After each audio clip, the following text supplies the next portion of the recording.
Jaya Shri Krishna Chaitanya Prabhu Nityananda Shri Advaita Gadada Shivasadi Bhaktarinda.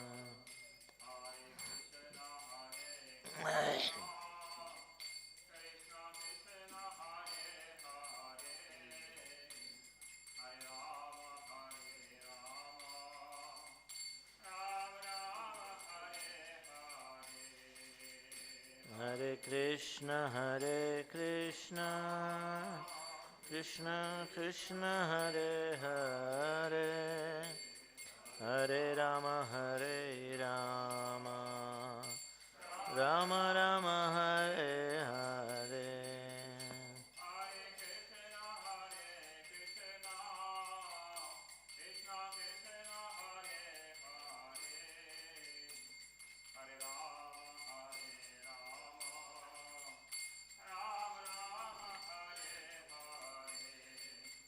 Hare Krishna, Krishna Krishna, Hare Hare, Hare Rama, Rama Rama, Hare Hare.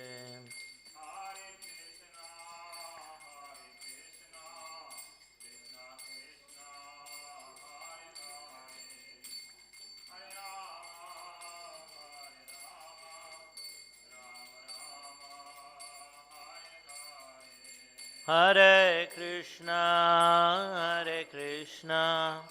Krishna Krishna, Hare Hare,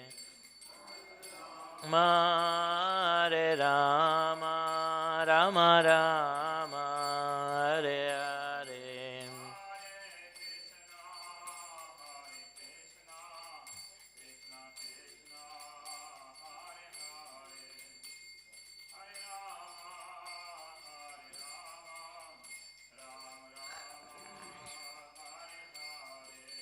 Hare Krishna, Krishna Krishna, Hare Hare, Hare Rama, Rama Rama, Hare Hare.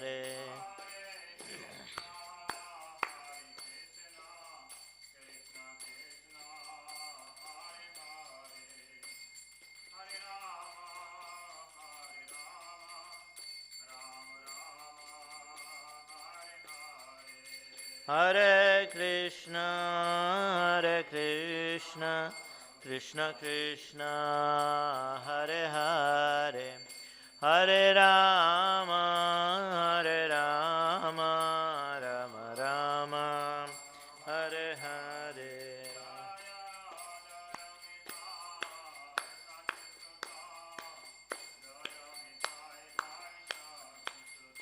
Jaya Dayal Nitai, Jaya Sachi Sutta, Dayal Nitai, Jaya Sachi Sutta.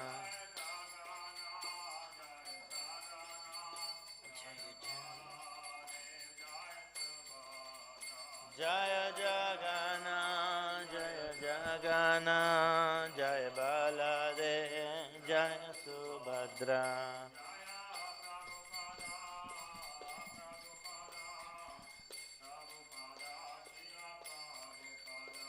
Jaya Prabhupada, Jaya Prabhupada. ISKCON Sthapanacharya BBT Founder Srila Prabhupada ki, Shri Dayal Nitai Sachi Sutta ki, Shri Jagannath Baladev Subhadra Mai ki, Harinama Sankirtan Yajna ki, Nitai Gaur Sitanath Premanande Harivo.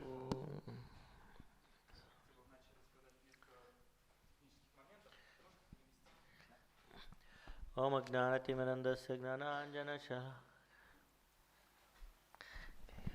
Харе Кришна, дорогие вайшнавы, прежде чем мы начнем наше обсуждение, хотел сказать несколько технических моментов.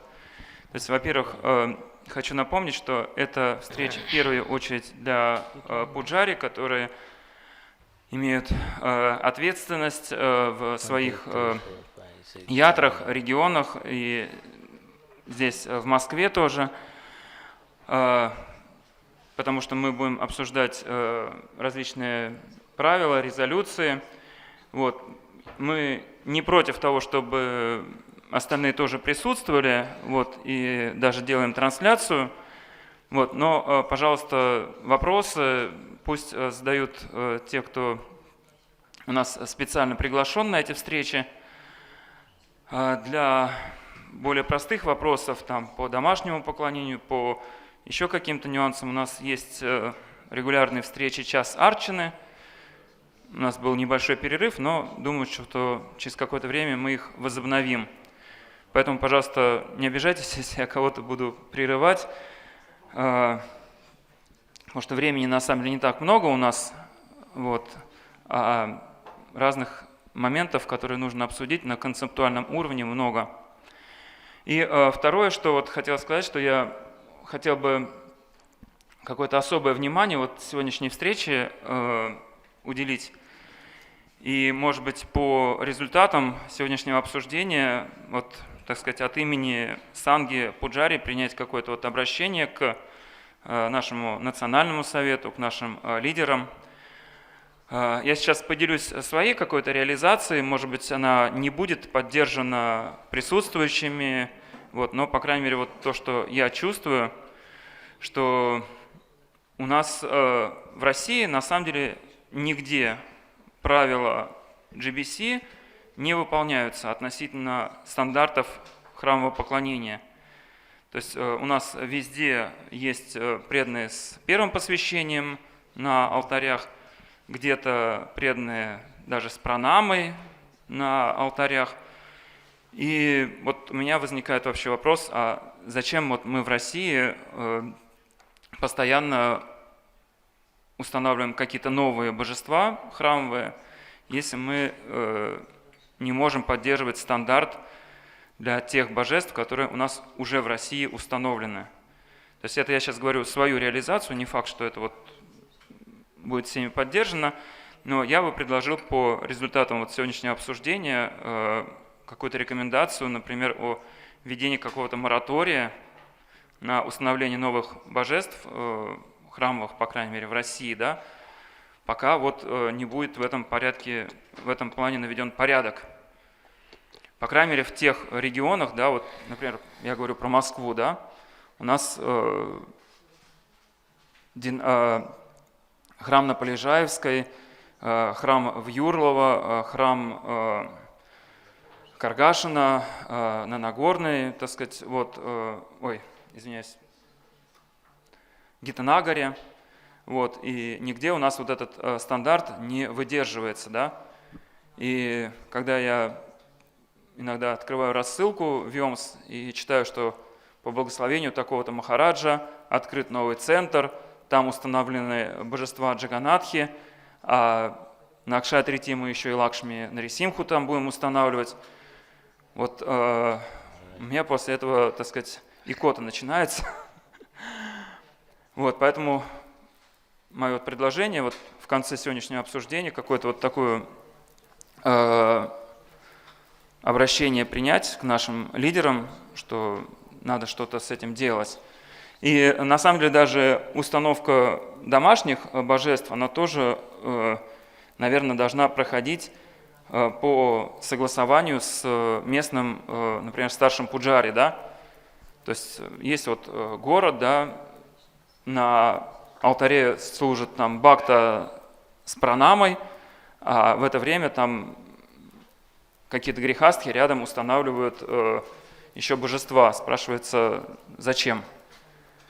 Вот, то есть тоже, так сказать, просить махараджей, если они дают благословение кому-то устанавливать божества, то обязательно обговаривать, что это можно сделать после согласования с местными пуджари, с местным руководством и так дальше. Но это вот, по крайней мере, вот мое предложение. Может быть, оно будет как-то по-другому сформулировано, Вот, но вот я считаю, что какое-то вот подобное обращение было бы хорошо принять. Ну вот это вот в двух словах предисловие к сегодняшнему обсуждению законов, регулирующих установку божеств в центрах ИСККОН. Вот, дальше я предоставляю слово Сева-атуле Прабху. Харе Кришна.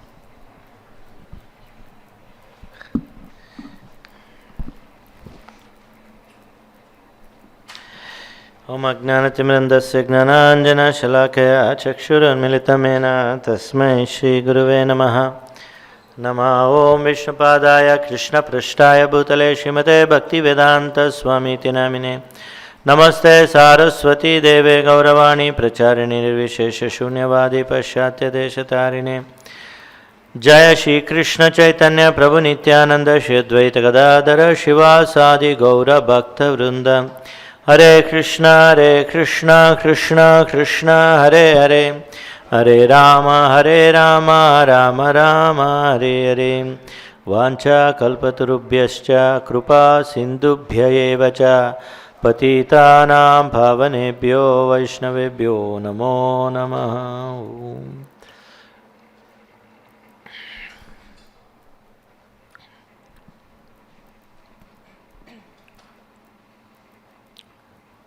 Today morning, I was discussing with him.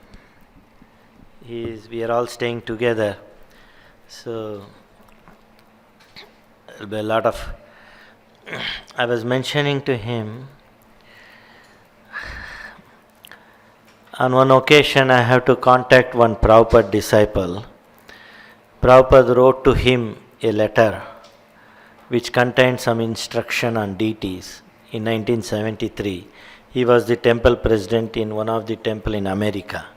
В 1973-м Шрила Прабхупада написал письмо одному из своих учеников, когда тот был президентом храма в Америке, и мне в свое время пришлось на определенном событии к нему обратиться, и я сегодня этим делился, обсуждал эти моменты с преданными, с которыми я живу здесь. So I have to contact him. Somehow I located him. He was somewhere else. It's a gap of 40-45 years trying to trace him somehow.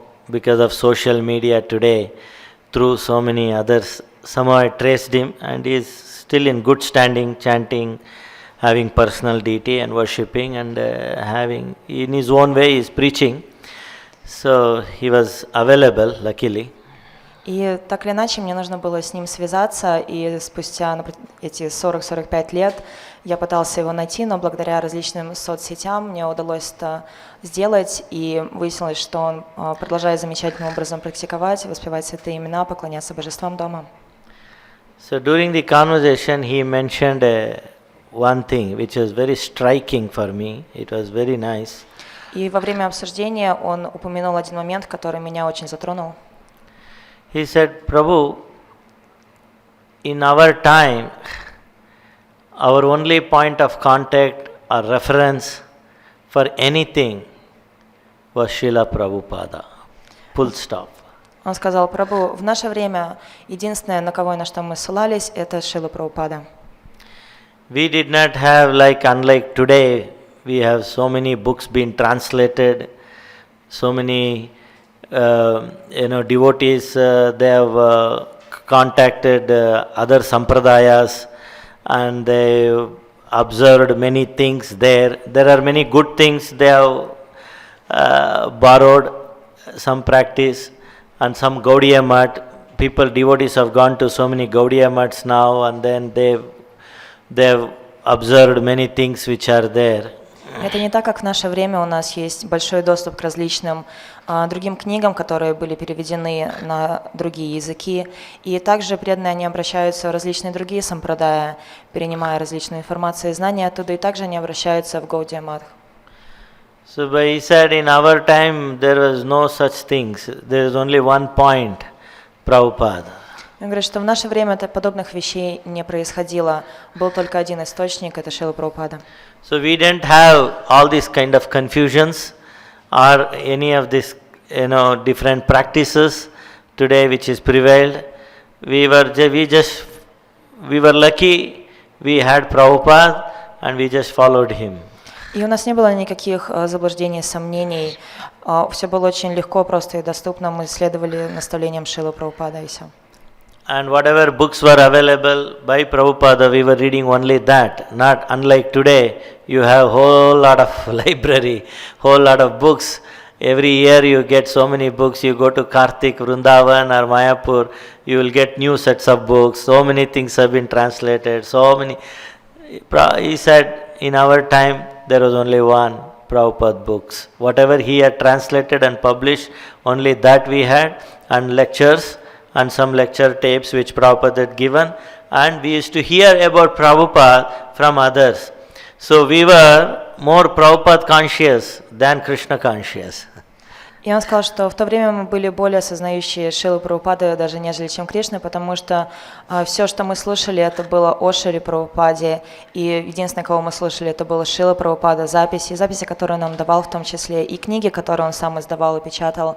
В наше время не было такой большой библиотеки, какая является сейчас в доступе открытом на различных языках, различные книги других личностей. И как сейчас вы можете отправиться на Картику во Вриндаван или в другое время в Майпур и приобрести множество различных книг, которые сейчас печатают. В то время такого не было. У нас был только Шрила Прабхупада, его наставления, его книги. So by becoming, of course, he said by becoming, being Prabhupada conscious, automatically we could think of Krishna. И он говорил, что естественным образом, осознавая все больше Шрилу Прабхупаду, мы все больше становились сознающими Кришну. And throughout ISKCON there was only one instruction was followed, that is given by Srila Prabhupada. И все следовали только одному наставлению, которое было дано Шрилой Прабхупадой.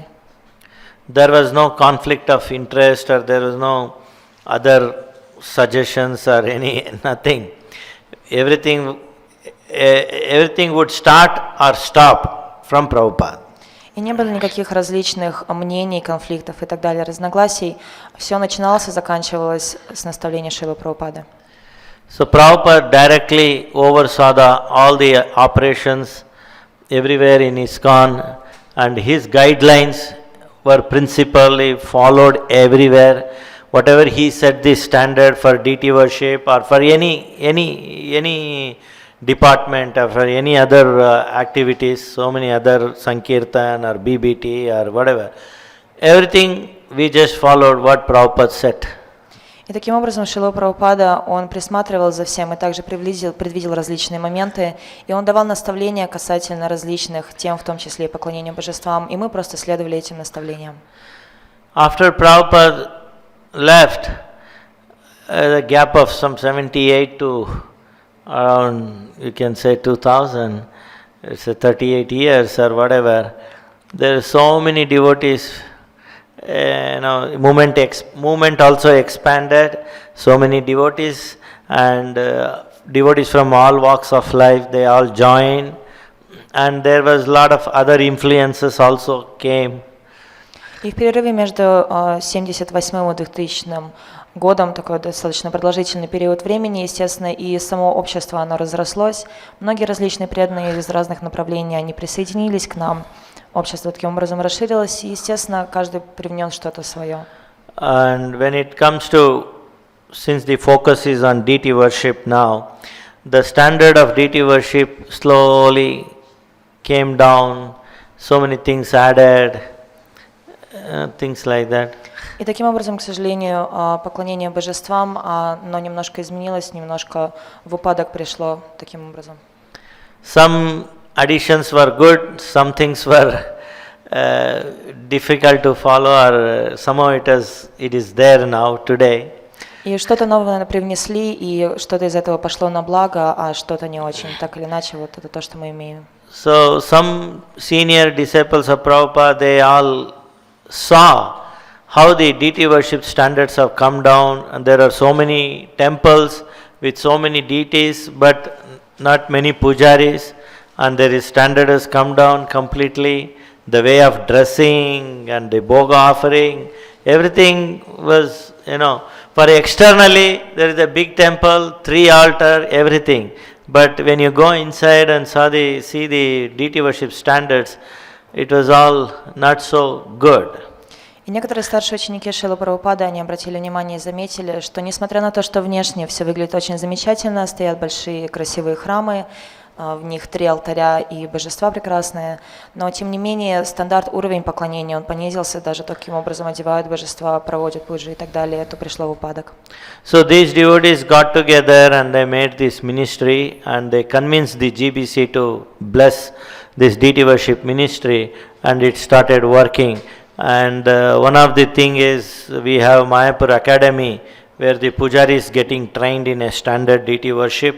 None other than by Jananivas Prabhu and Pankajangri Prabhu. И таким образом эти старшие преданные, они сформировали это министерство поклонения божествам, затем обратились к GBC, чтобы таким образом это все установилось. И также еще один момент, который они внедрили, это непосредственно обучение поклонению божествам, которое происходит в Майпуре, непосредственно под надзором Джананиваса Прабhu, Панкаджангри Прабhu. So slowly we are trying to put back the mood of deity worship which was there during Prabhupada's time, the standard, all that we are trying to put back with the help of senior devotees and others. И таким образом, с помощью старших преданных, их поддержкой и поддержкой других преданных, мы стараемся вернуть это основное настроение, которое задал Шрила Прабхупада, и те стандарты, то, что он передал нам. We have taken up to write many position papers on different subjects like Radharani Lotus Feet, Abhishek standards and different things on Ekadashi, Govardhan Shila worship and different things like changing the shape of the, decorating the deity in a different way other than adding limbs to the deity. Many things we are trying to work on that. И таким образом мы стараемся работать над различными аспектами и выпускать определенные решения, документы касательно различных видов поклонения, будь то показывать или не показывать лотосные стопы Шримати Радхарани, также касательно поклонения Говардан Шилам и так далее на различные праздники, и также такие моменты, как украшать дополнительными элементами тела Господа на различные праздники. Meantime, the difficult part is the devotees who got attached to certain system or some worship or some things, they came to hear that Prabhupada did not want this or this is the GBC law, it is becoming difficult for them to accept. И, естественно, проявились тоже такие личности, которым в ходу привычки или определенного отношения им было тяжело принять то или иное решение, они подходили и пытались как-то это обсудить с тем, что нет, Шрила Прабхупада не хотел этого или он хотел того. Our whole spiritual success comes when how strictly you try to follow the instruction of the Acharya. И весь наш успех в духовной жизни, он зависит от того, насколько мы строго следуем наставлениям нашего Ачарьи. So it is not institutionally, it is not just one person like head pujari, he is trying to follow and the rest other things, other devotees are doing something else, then it becomes difficult. It is the cooperation of all the other devotees, together we can achieve the goal. Это должно быть производиться по ходу сотрудничества совместной деятельности всех преданных, а не так, что один пуджари старший этому следует, а все остальные занимаются чем хотят. Sometimes, because over a period of 38-35 years, there was no control so much on deity worships and temple opening or standards or anything. Now we try to bring back that mood and everything. So it becomes difficult for the new set of devotees to accept that. So only by cooperation it is possible to achieve whatever we are trying to set the standard. И только сотрудничая мы сможем достичь этого единого стандарта, то, к чему мы стремимся, потому что на протяжении 30-35 лет, к сожалению, не было никакого особого надзора, поддержки и контроля над поклонением, поэтому, естественно, пришло в такой небольшой беспорядок, и, естественно, новым центрам, новым преданным пуджари очень тяжело порой следовать. Sometimes we come across when we tell them you should not do this, try to follow this, they will point to one temple in India or some other temple in so many places. Prabhu, you see that temple? Can you stop there? They're not there doing it. So with this kind of mentality or this kind of mood, we cannot achieve anything. И, допустим, если мы встречаемся с такими личностями, которые что-то делают, мы пытаемся немножко им помочь, что-то скорректировать, они указывают на различные другие храмы, в том числе в Индии, говорят, что ну вот почему они там так делают, вот им объясните, с ними разберитесь. Естественно, такой вид менталитета сознания, он не помогает, мы должны все вместе сосредоточиться, делать одно.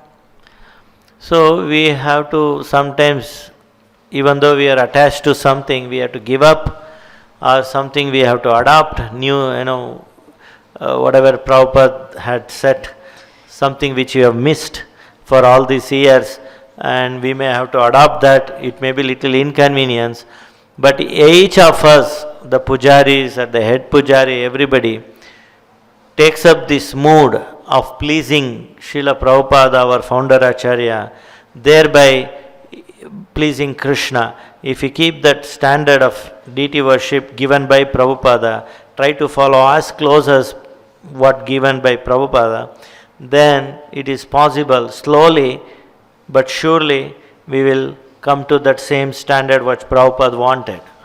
Если мы просто будем стараться удовлетворить Шрилу Прабхупаду, если мы все будем иметь такое умонастроение, правильную мотивацию, то таким образом, удовлетворяя Шрилу Прабхупаду, мы сможем удовлетворить Кришну, и тогда мы все сможем прийти к этому единому стандарту, единой цели. И, естественно, у многих нас есть какие-то различные привязанности, но нам в свое время придется их оставить и, допустим, что-то наоборот взять и привнести в нашу жизнь, и что-то из того, что дал нам Шрила Прабхупада.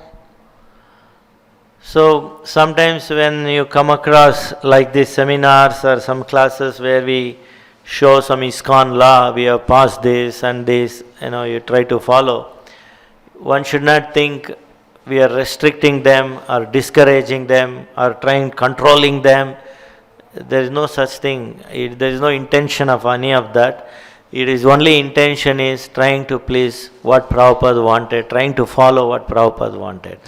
И очень важный момент, что когда мы проводим такие различные семинары и передаем информацию о принятии различных правил и законов, очень важно понимать, что мы не пытаемся кого-то ограничить или что-то как-то регулировать, контролировать кого-то и так далее. Нет, на самом деле мы просто пытаемся всех привлечь к одной цели, это следовать наставлениям Шрилы Прабхупады, делать то, что он хотел, чтобы мы делали. Each of us has the duty towards our founder Acharya. So we should follow and cooperate. У каждого из нас есть долг следовать наставлениям нашего ачарья-основателя. Prabhupada said international society. Society means people. People from different background, everybody come together and form a society. And what is the mood there? Cooperation.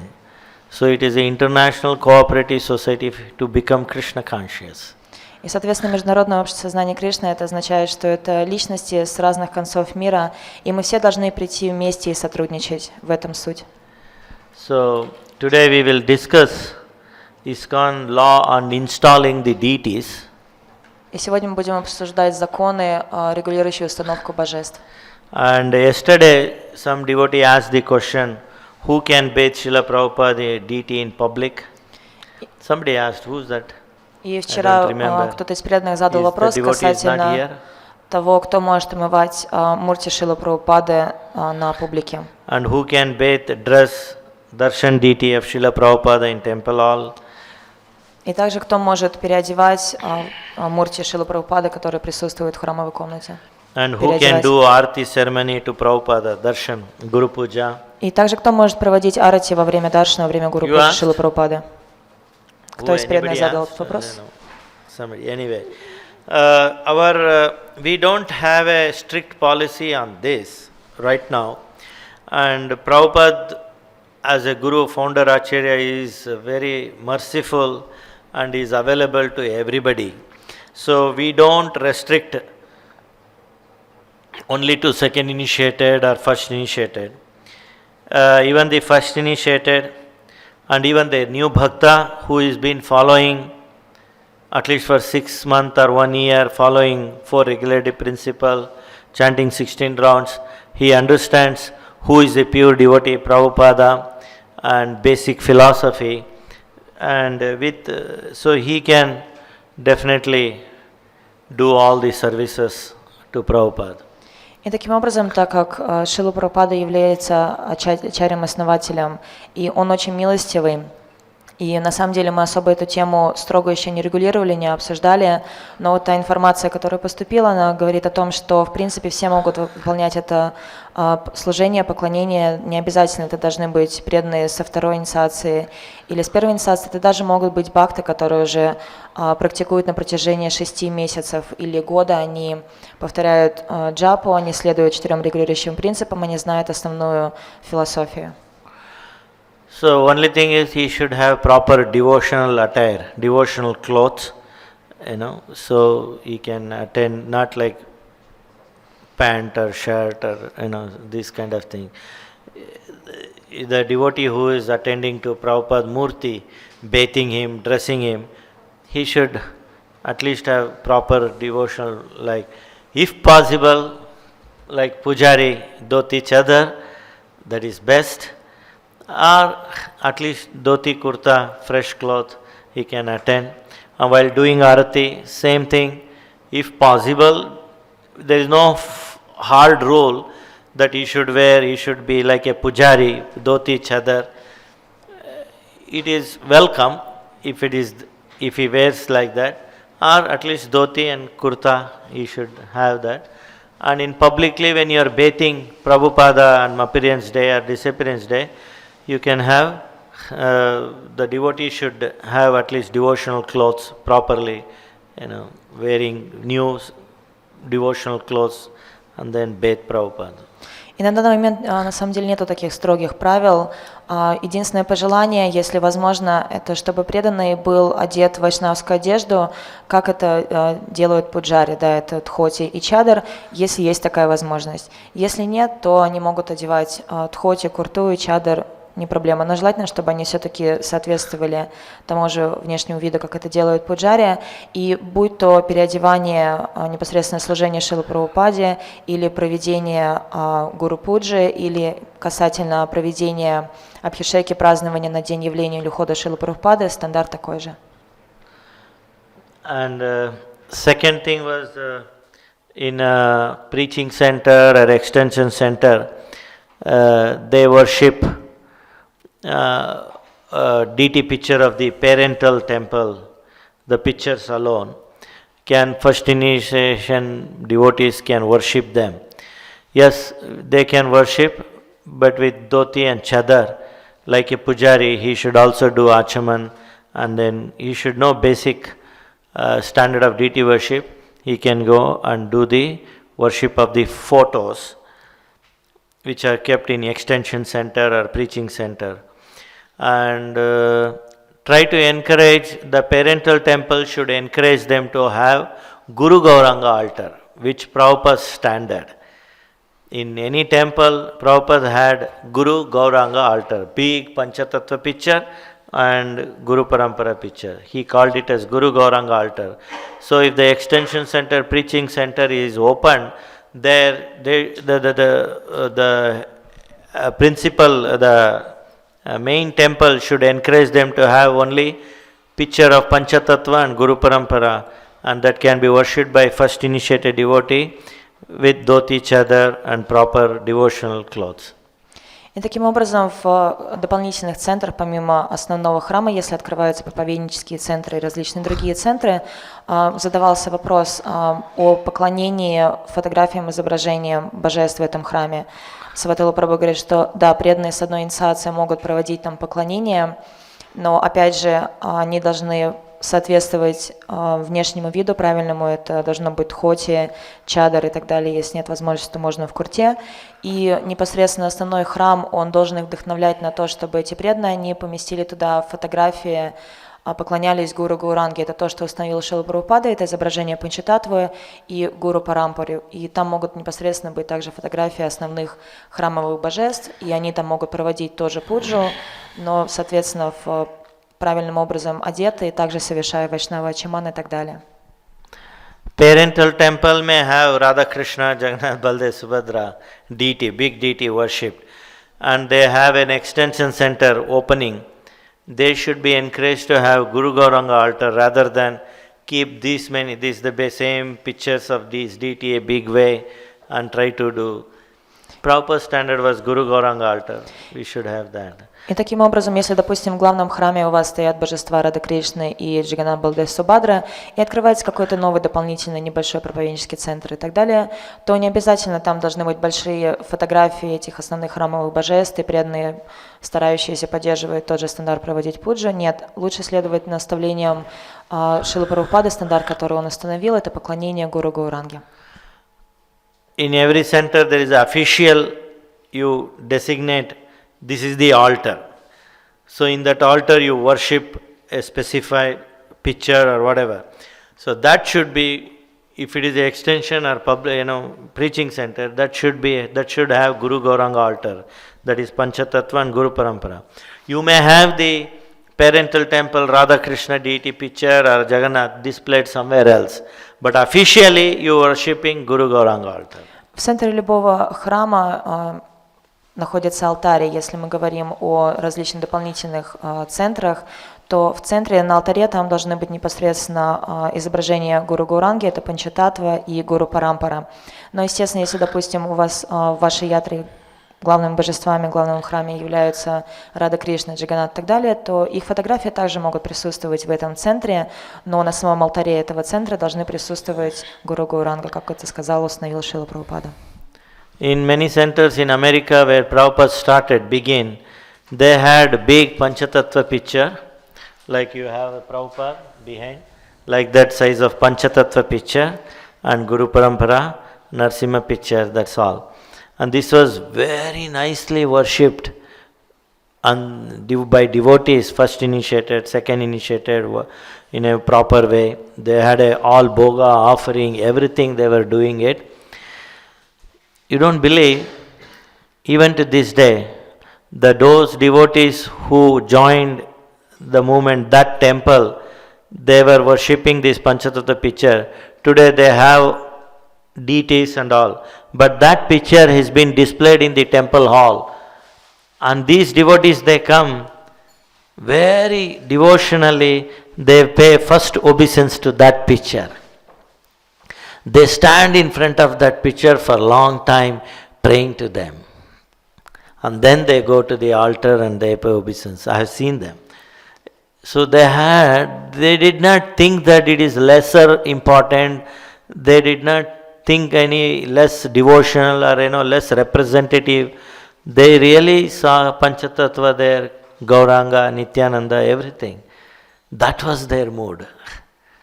На самом деле, что происходило в Америке, когда Шрила Прабхупада устанавливал там различные центры, первым делом там устанавливались большие по размеру фотографии изображения Панчататтвы и Нарисимхадева, как, допустим, здесь у нас, вы можете назад посмотреть, у нас большое изображение Шрилы Прабхупады, примерно такого же размера были изображения Панчататтвы, и преданные на протяжении многих-многих лет они проводили поклонение этим изображениям, предлагая бхогу, арати и так далее по всем стандартам.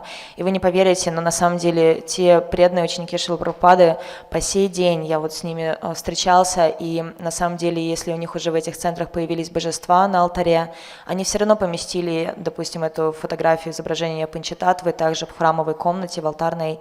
И эти преданные, они приходят, и они первым делом предлагают поклоны, выражают свои молитвы и долго-долго стоят перед изображением этой Панчататтвы. И потом уже переходят к божествам, и у них столько преданности. So with this small preamble, introduction, we would like to request all the pujaris who are senior or who are beginners or in the middle age, with cooperation and with patience, if you cooperate, we can bring back the standard of deity worship in ISKCON, and that way we can achieve what we want to achieve is what Prabhupada wanted us, a standardized devotional service, deity worship all over the world.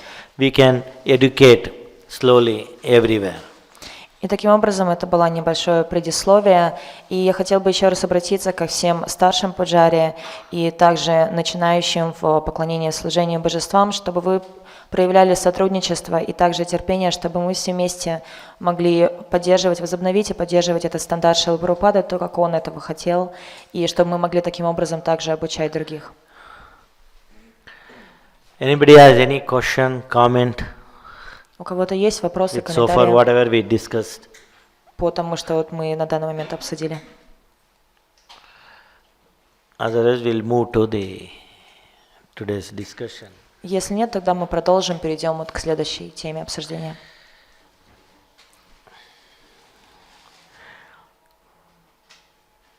So, we will start this. ISKCON law on installing deities. Законы, регулирующие установку божеств в центрах ИСККОН. This is the resolution passed by GBC in 2012. Это резолюция GBC, которая была принята в 2012 году. So go to the next page.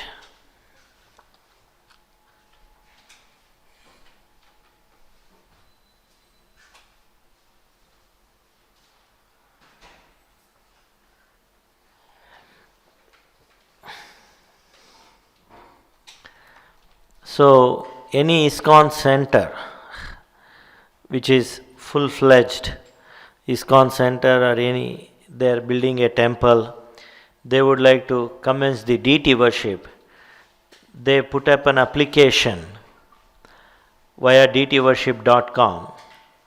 There is a ministry website, they apply this. Yeah.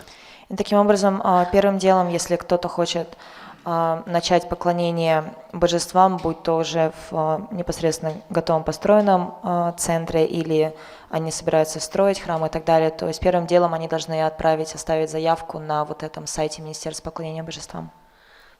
When Deity Worship Ministry receives an application, online application, когда Министерство поклонения божествам получает этот онлайн-запрос, they contact the local GBC and regional authorities они связываются с местным GBC и региональными авторитетами, представителями. To assess the viability of application. What is the validity of application? Are you aware of this? We will do one assessment. Deity Worship Ministry will ask the authorities about the validity of the devotee and this center. Are you aware of this? All that.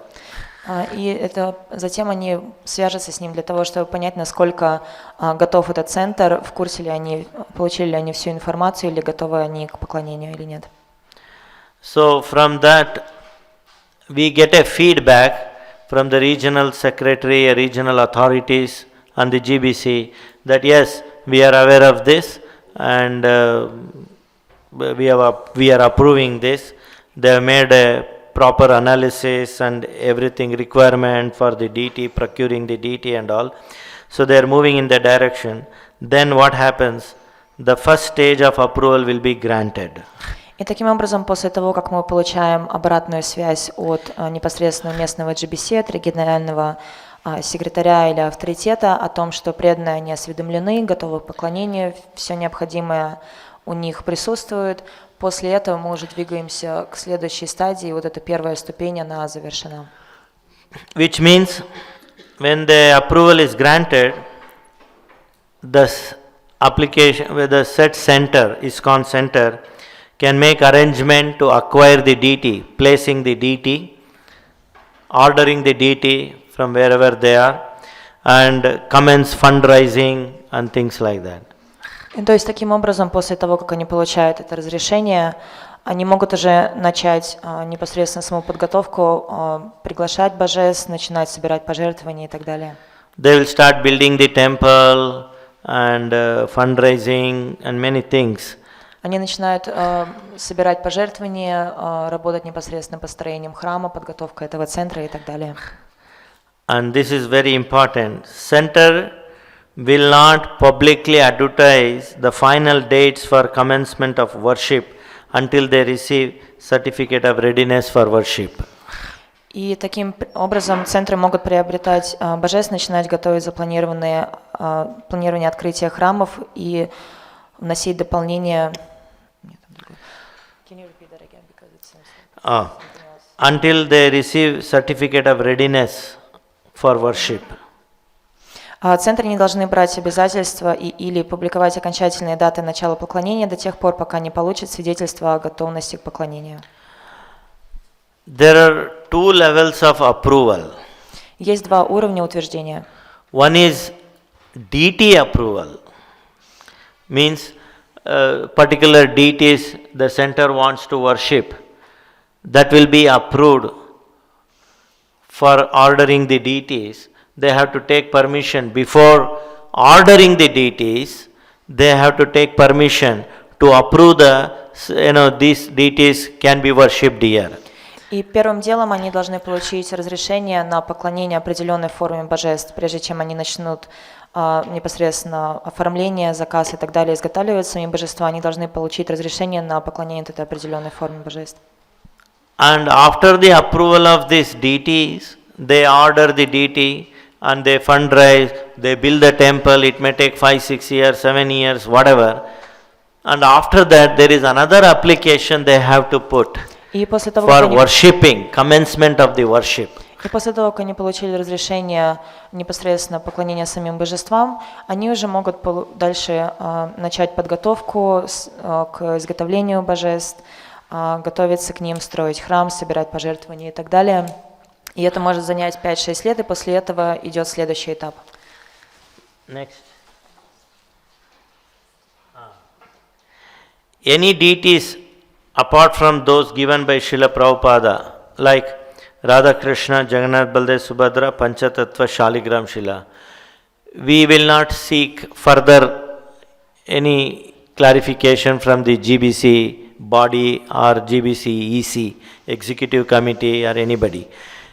Directly we just consult the GBC and the local regional authority, and deity worship ministry will approve this. Yes, this deity, if it is Radha Krishna, or if it is Jagannath, Baldev, Subhadra, or if it is Gaur Nitai or Panchatattva, all of them are one altar, whatever, ISKCON deity worship will approve this. Yes, you can now procure the deity and raise the fund, all that. И таким образом, если в заявке преданные укажут одну из форм божеств, которые Шрила Прабхупада нам дал непосредственно, это божества Рада Кришны, Джаганнат, Балдев, Субхадры, Панчататтва, Гор Нитай или Шилаграм Шила, то Министерство по поклонению божествам не будет никаких дополнительных исследований и собраний проводить.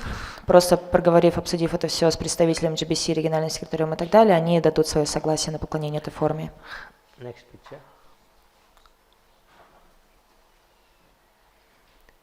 Any application that includes deities like Krishna Balaram, Sitaram, Lakshmanama, Narsimha Deva, then the deity worship ministry will consult the GBC executive committee for their approval. По любым заявкам, содержащим запрос на поклонение следующим божествам Кришна Баларам, Ситарам, Лакшман, Хануман и Нарисимха Дева, Министерство по поклонению божествам будет консультироваться с исполнительным комитетом GBC для подтверждения. Only after their approval, GBC executive committee or GBC body, their approval, then the temple president, whoever is building the temple, can order the deities to be procured. И только после того, как исполнительный комитет, GBC и прочее руководство, они утвердят этот момент непосредственно само министерство, тогда уже эту информацию передадут президенту храма, и он сможет начать изготовление, заказ божеств, построение храма и так далее. And after building the temple, now comes opening of the ceremony, installation of the deities. И после того, как храм будет построен, после этого будет непосредственно церемония открытия, установка божеств и так далее. That time, again the temple president applies online application to the deity worship ministry for certificate of readiness. И после этого президент храма он должен направить еще одну заявку онлайн Министерству по поклонению божествам с той целью, чтобы они приехали и проверили непосредственно уже самой готовности храма. This is for installing the deity and commencement of the worship. Для того, чтобы увидеть, все ли готово для установки божеств и решительно ли настроены преданные, которые будут поклоняться. And when the the application comes to deity worship ministry, and temple president has to approach, seek from different authorities the approval. One is from the local representative, the temple concern, the GBC, local GBC, and regional leaderships, and then deity worship ministry representative of the area. He will visit, he will do a thorough checkup. What all facilities has got, how is the altar, how big is this or whatever, and transfer room, deity kitchen, where they are going to keep the deity dresses, and where are the pujaris, how many pujaris, and where they will stay, what are their, will they taken care, their health, what is the health policy, they have, all this will be considered. И таким образом, когда президент храма он отправит эту онлайн-заявку, ему нужно также обратиться к вот этим различным представителям. Это местный представитель из соответствующего храма, местный GBC, региональное руководство, например, представитель Национального совета. И после этого обратиться также к министерству, они отправят с визитом представителя Министерства поклонения божествам, чтобы проверить, все ли готово в храме для поклонения. И это касается не только самого алтаря, все ли там готово, но если также в готовности правильное, хорошее помещение для хранения, как гардероб божеств, также для все ли готово на кухне, и также касательно самих пуджари. Не только их наличие, но также их соответствующее здоровье, все ли хорошо о них позаботились, есть ли им где жить и так далее, если все эти моменты соблюдены. So after assessing all that, then finally the certificate of readiness will be issued. И после того, как все эти моменты будут пройдены, все проверки завершатся, то выдадут свидетельство о готовности к поклонению. Once we issue the certificate of readiness, within 180 days, 6 months period, the devotee, the temple president should inaugurate the temple and install the deity. And this certificate of readiness which is given is not a generic, permanent approval. You received certificate of readiness to install Radha Krishna, Jagannath, Baldev, Subhadra. Not that after the certificate of readiness you will include another deity. Oh, I got the approval, now I will add one more deities. No. This is given only to the application which you have first submitted for this many deities. Only to that deities this is approval. Not for, blanket, you can now add any more deities or nothing like that. И таким образом этот сертификат готовности действителен в течение 180 дней после первоначальной запланированной даты установки. И если 108-дневный период истек без совершения установки, храм будет переоценен Министерством поклонения божествам в Искон для выдачи нового свидетельства о готовности. И таким образом, если в течение этого времени, после того, как преданные получат это разрешение поклонения божествам, они задумаются о том, чтобы пригласить каких-то еще других божеств, то на это сертификат не распространяется. Это не так, что там свободное пространство, можно вписать, еще добавить кого угодно. Нет, это речь идет непосредственно о тех божествах, которых вы упомянули при самой первой заявке. So if the time period extends more than 180 days, then they have to approach again the deity worship ministry. Again the representative will come and he will assess the whole thing, what was the problem and why it was not inaugurated, why it was not commenced within 180 days. Or if they want to add any more deity, they should again go back to the deity worship ministry and say, we want to add this deity. Again seek fresh approval. И таким образом, если этот 180-дневный период истек, то представитель Министерства поклонения божествам, он приедет и он посмотрит, по каким причинам не произведена была установка и так далее, различные моменты. Если, допустим, в другом случае преданные не захотят установить каких-то еще дополнительных божеств, тогда им нужно будет дополнительно заново оставить заявку и пройти весь этот процесс, процедуру. And one more requirement of the temple, if they are opening a center, having the altar, the head pujari, he must have the Mayapur Academy training. И еще один момент, который необходим, это если открывается какой-либо центр и там выдвигается старший пуджари, который будет отвечать за поклонение, то эта личность должна пройти курс обучения поклонению божествам Майпуре. So anybody has any doubt, comments, У кого-то есть anything, сомнения, questions? комментарии, вопросы касательно этой темы?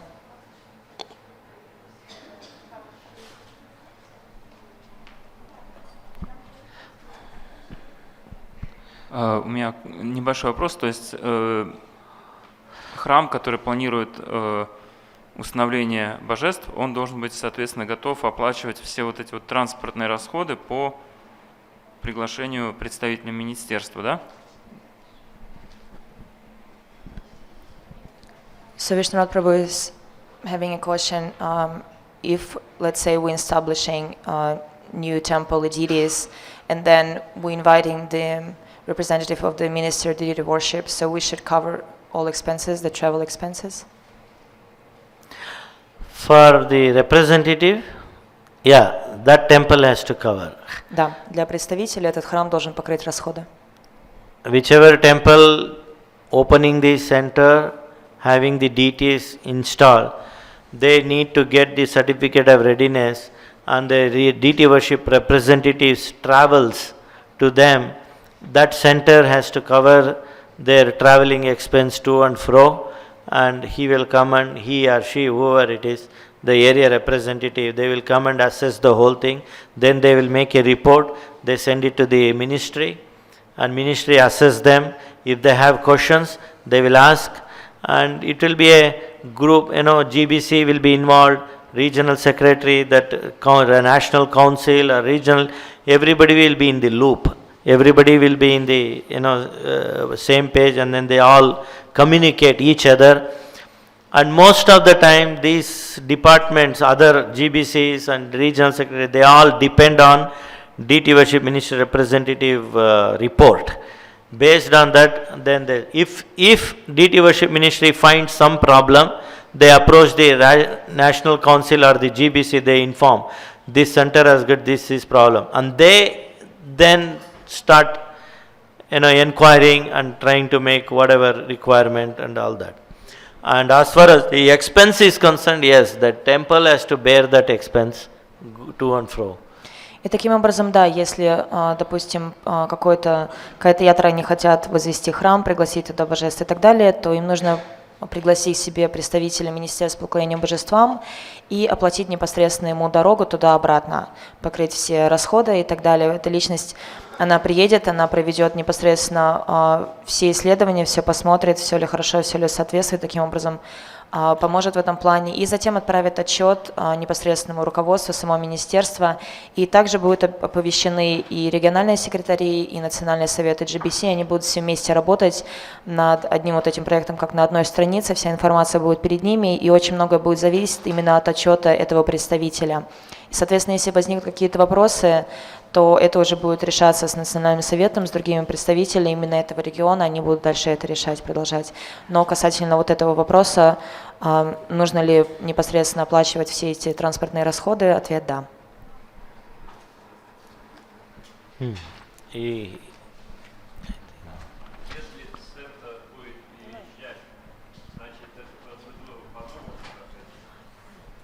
Prabhuji is asking, in case if the center will be moving from one place to another, should it be the very same procedure? They should inform, see, they are already worshipping the deities. Ведь если они уже поклоняются божествам, они должны оповестить, естественно, They are moving into another center. что они переезжают в другой центр. They definitely, they should inform the deity worship ministry, we are moving into this center, and they should inform the local GBC and regional secretary. Everybody should be aware of what is happening. И таким образом, естественно, обязательно им нужно оповестить местного GBC, региональный совет и так далее о том, что происходит. But that will be a simple letter, it will be done. One emails informing them. Но это займет совсем немного, нужно будет только небольшое email-сообщение, письмо о том, что происходит, то, что планируется переезд и так далее. Maybe the DT worship ministry representative may visit that new center to find out what are the facilities are involved. Возможно, представитель Министерства поклонения божествам, он приедет и посетит этот центр, чтобы понять, какие там возможности и обстоятельства, условия в этом центре. Whether the adequate facility is provided for the deities and the devotees, that one check will be there.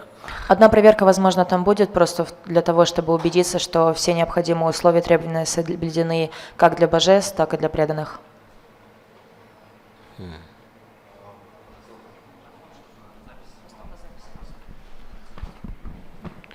Такой вопрос, может, неожиданно. Есть ли какие-то рычаги, чтобы, допустим, не допустить установления божеств? Потому что я знаю одну ситуацию, как рядом с одним большим городом в России, а один преданный, у него как бы есть центр, там уже установлены божества Джаганатхи и, по-моему, Гурнита еще. Джаганатхи, они даже немножко больше, чем вот наши Джаганатхи. И он хочет установить еще больше Джаганатхи, например, в человеческий рост. Вот, или там 1,50 м примерно ростом. Вопрос, зачем, там вообще непонятно ответ. И то есть как бы повлиять на этого преданного похоже. GBC не может быть только один духовный учитель. Вот как в этой ситуации быть, вот, чтобы этого, может быть, не допустить? Yes, I understood. No. Just to make sure. So maybe a little bit unexpected question, but let's say in one of the major cities on the side, in the countryside, one devotee established the place and the deities, and the Jagannath Baladev Subhadra deities, which are even bigger than our. And what's happening that now he wants to establish even bigger deities, let's say human size, Jagannath Baladev Subhadra, and seems like no one can influence or do anything about it. None of the GBCs, maybe only his spiritual masters. So Mahabharat Prabhu is asking if there are any tools or something that we can really do about it in order to, let's say, stop this situation or resolve this. This is definitely an administrative problem. If the local GBC, if they cannot influence, then you are really having a problem. See, we are not concerned as long as he doesn't call it as ISKCON, and if he is doing his own property privately, then we have no control over that. We don't have, unless he asks for suggestion or anything, then we can help. Otherwise, we don't interfere in his, it's a private affair. He can have 10 feet DT, he can have 1 feet DT. We have no say in that. But if he asks for a friendly advice, if he wants to follow ISKCON standard, we can help. ISKCON can help in establishing the deities and the standard of deity worship and all that. И Сева-атула Прабhu сказал, что здесь, похоже, вопрос в неорганизованности и проблем администрирования и так далее. И Махабхарата Прабhu дополнил, что на самом деле это его частная территория. И тогда Сева-атула Прабhu сказал, что в таком случае он может делать все, что угодно фактически. Мы не можем никак повлиять, что-то сделать. Только если в том случае, если он обратится к нам за какой-то помощью, дружеским советом и так далее, тогда мы можем что-то ему подсказать до тех пор, пока он не говорит, что не утверждает, что это непосредственно исконовский центр и так далее. If it is, as long as it is not ISKCON, then we have no say in so much in that. До тех пор, пока это не является центром официальной части ИСКОН, мы ничего не можем тут сделать, сказать. Like even in the home, their devotees bring in so many things, they start worshipping. What can be done? And then unless they don't want, they have a liking, this, whatever it is, they want to worship so many deities. We can do nothing about it. Как, допустим, касательно домашнего поклонения, преданные в свой дом могут тащить все, что угодно, в зависимости от их предпочтений, настроения, желаний. Они могут множество различных божеств привозить и так далее, поклоняться, что мы можем тут поделать.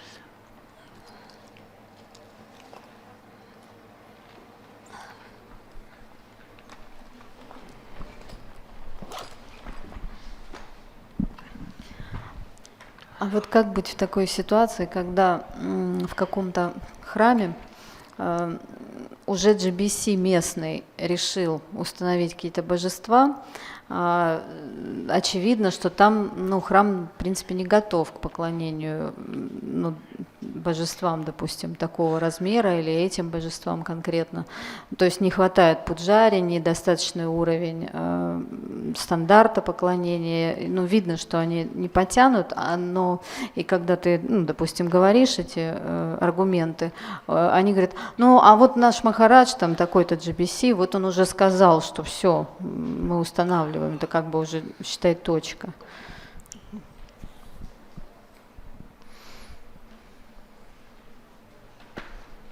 Samaj Jadvani is asking what to do in the situation where the certain local GBC is allowing installation of certain deities, certain forms of certain size and everything, but we can clearly see that the temple might not be ready or they may not have enough pujaris and the standard and so forth for the worship, but when we're trying to approach them and discuss certain things with them, they're saying that our local GBC approved, so. If it is ISKCON center, they're supposed to apply standard deity worship ministry application and all this will take place. Если это исконовский центр, то они должны отправить заявку в Министерство поклонения божествам, и все само собой там сложится по порядку. The ministry will speak to the GBC, there will be a dialogue and we try to understand what is the situation, why this has been approved or whatever, if it is ISKCON. И Министерство поклонения божествам, они уже сами непосредственно свяжутся с этим GBC, попытаются понять, почему там происходят те или иные моменты и как-то решить.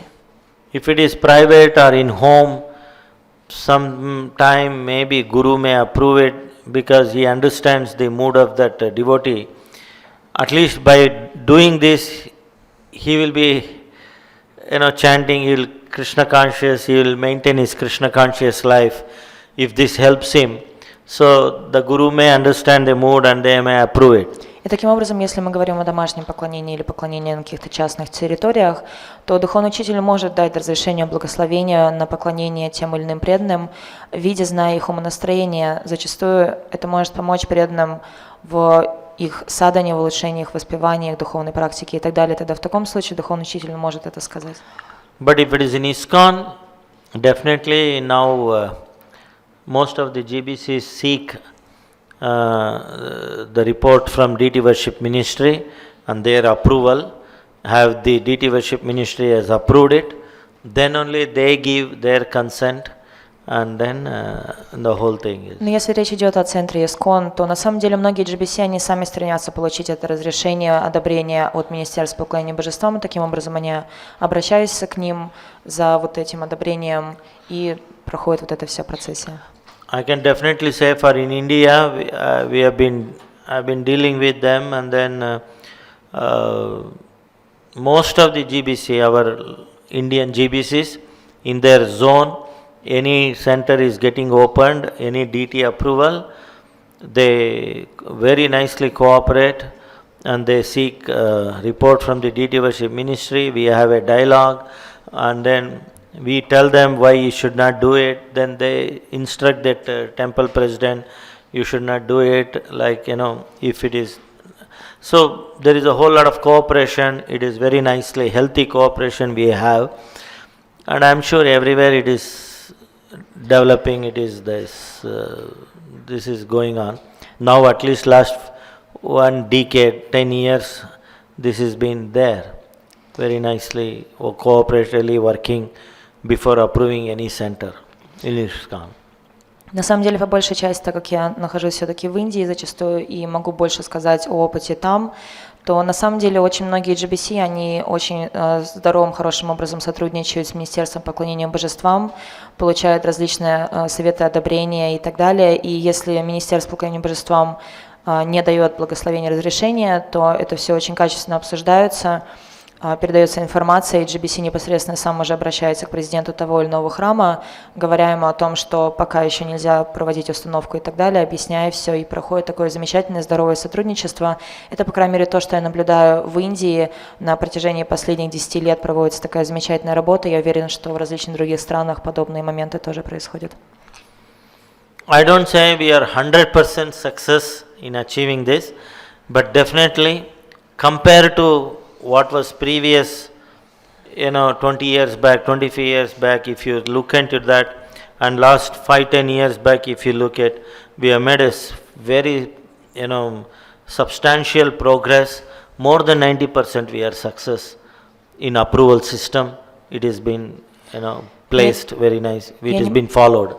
Я не могу сказать, что мы на 100% уже достигли этой цели, но в сравнении с тем, что происходило допустим, 20-25 лет назад, то я могу с уверенностью сказать, что на 90% мы уже двигаемся и достигли этой цели.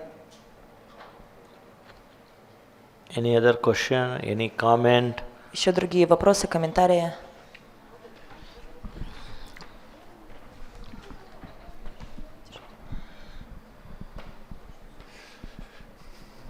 В отношении установки новых божеств я понял, и с момента выхода этого документа я несколько раз слышал мнение, что это касается только божеств Джаганнатхов и Рада Кришны.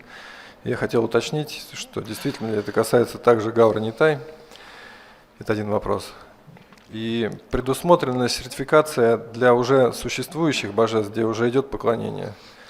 Поскольку такая определенная сертификация новых божеств, она учитывается, а оценка состояния существующих божеств, где уже поклоняются, хотелось бы узнать, предусмотрено или нет.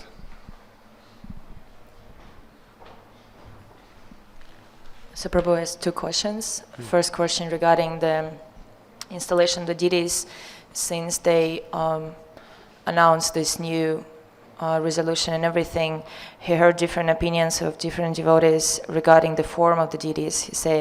Some people say that, we needed an approval when it comes to Radha Krishna and Jagannath Baldev Subhadra forms, but not Gaur Nitai, so he just wants to confirm that it also includes the Gaur Nitai. Any deity, if it is going to be worshipped in an ISKCON center, they definitely need an approval. And the representative will come, even if it is Gaur Nitai or Radha Krishna or Jagannath Baldev Subhadra. Only concession given in Gaur Nitai or Radha Krishna or Jagannath Baldev Subhadra, all three or two or one altar, is that the deity worship ministry straight away approves that. After consulting the GBC, local GBC and regional secretary, whatever national council, they approve the deities. These deities can be worshipped in this center. Now you can order the deity and all that. But for commencement of worship, for installing and commencement of worship, there is a certificate of readiness has to be required. It is required whether it is Gaur Nitai, Radha Krishna or Jagannath Baldev Subhadra or any deity. That approval system holds good for all set of deities. И таким образом, вне зависимости от форм божеств, должна в первую очередь, опять же, утвердиться эта форма божеств, и также готовность непосредственно своего храма к поклонению, будь то Gaur Nitai, Рада Кришна или Джаганнат Балдев Субхадра, любые божества, которым будут поклоняться в исконовском центре, должны соответствовать и должны получить этот сертификат о поклонении непосредственно сам храм об этой готовности. And Prabhuji's second question was regarding the already installed deities in the certain centers. Shall they go through some checking and get a certificate as well? Those deities who are already installed and worshipping is going on. The deity worship ministry and that area representative, he will visit to check the standard of the deity worship. И таким образом, если уже установлен храм и в нем установлены божества и происходит поклонение, то просто через старших GBC или представители министерства, конечно же, приедет для проверки качества стандарта поклонения. We don't get into that approval system here in the already which is established. We only time to time, at least 2 years once, the representative has to visit and assess the standard of deity worship and make a report and send it to the ministry and also to the GBC, local GBC. If he has any problem, if he finds some major problem issue, he will consult the GBC and there will be a dialogue and try to improve the standard, regularize and make it proper way of worship. И, конечно же, не нужно следовать всему тому, что мы обсудили раньше, всей этой системе подачи заявок и так далее. Достаточно просто, чтобы представитель Министерства по поклонению божествам приехал, скажем, раз в 2 года и посмотрел на качество поклонения, на стандарты и так далее, и, соответственно, потом после этого отправил отчет в Министерство поклонения божествам и также местному GBC о том, все ли хорошо соблюдается, есть ли какие-то проблемы и так далее. Whether some center may already have deities, been worship is going on 20 years, 25 years, they want to actually improve, they show the interest. The temple president may invite the representative of deity worship ministry, please come to our center and then do the assessment. He may finance them their trip, whatever traveling expense.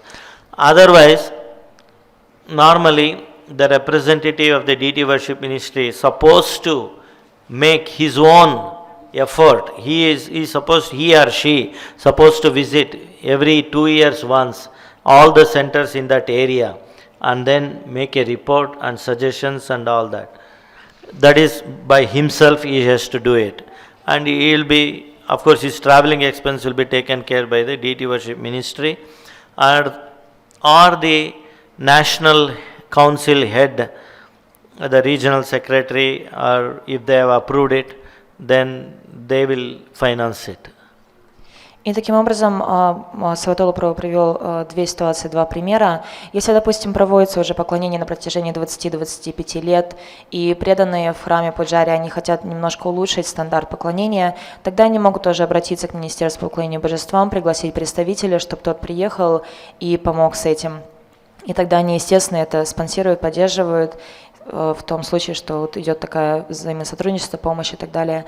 И второй случай, он сказал, что несмотря на то, пробует или матаджи, любой представитель Министерства поклонения божествам, они сами на самом деле заинтересованы в том, чтобы приезжать хотя бы раз в 2 года и проверять различные храмы и отправлять отчеты и так далее. И в таком случае все их поездки, затраты и так далее будут оплачиваться непосредственно самим Министерством по поклонению божествам, или в том числе, это может быть в сотрудничестве с Национальным советом Тольной Ятры.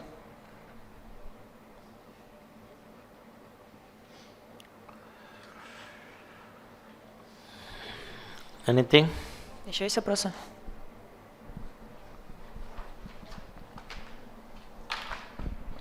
Ну, в принципе, вот тот момент, который я хочу сейчас еще раз затронуть, мы несколько раз обсуждали, но устойчивая есть уловка, в том числе у некоторых старших преданных, что есть центр, и они там пытаются установить божества и говорят, что это домашние божества. Если что-то случится, я их к себе домой заберу.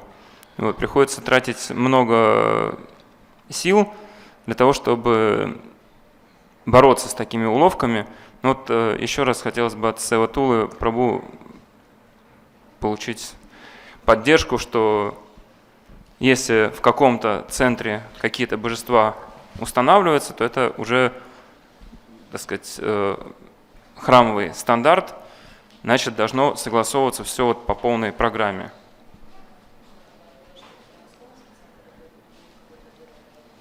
Как пример, у нас в Подмосковье куплен дом на средства ИСКОН, там живет большая группа преданных, они пытались там поставить божества в обход, так сказать, Министерства поклонения. Когда я им говорил, что вы должны это согласовывать, они говорили, мы ставим домашние божества, так сказать, не лезьте к нам. Пришлось много сил потратить, чтобы их переубедить.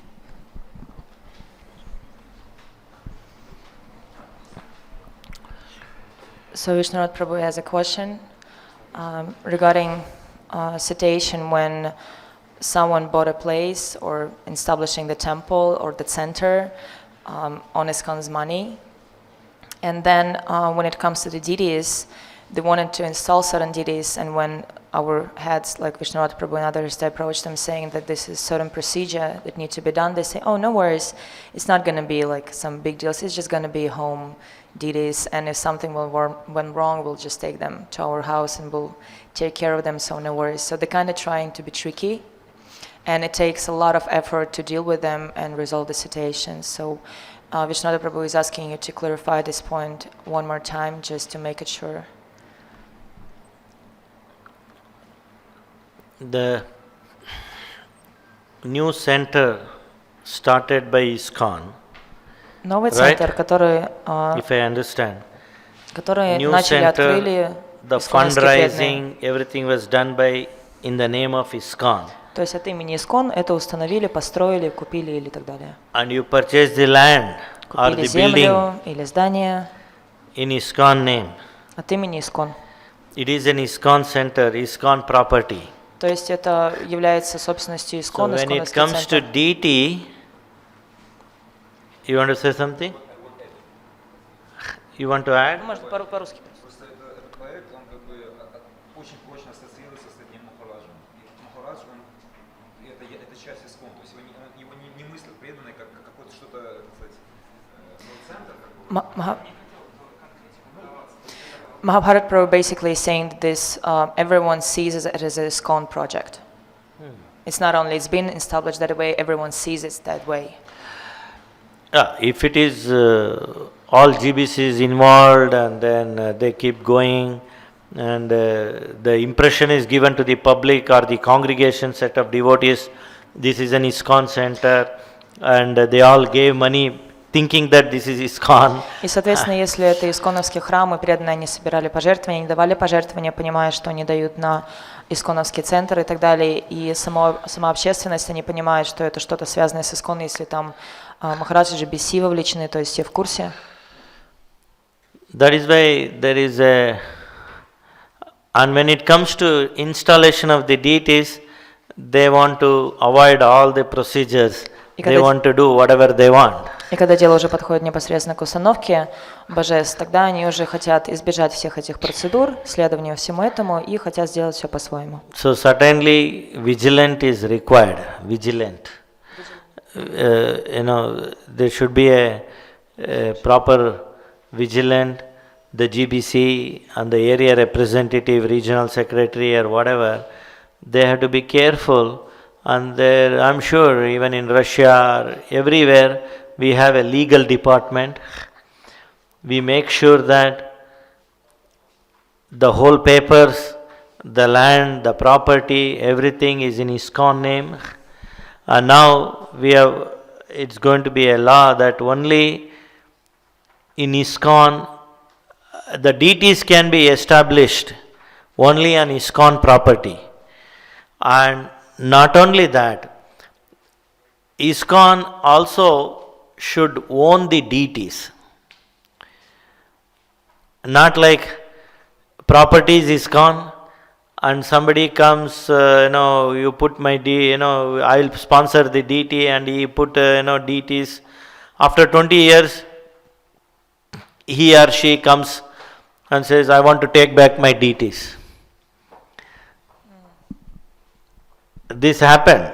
That is why we are going to have a law that not only the property, even the said deities should also be owned by ISKCON.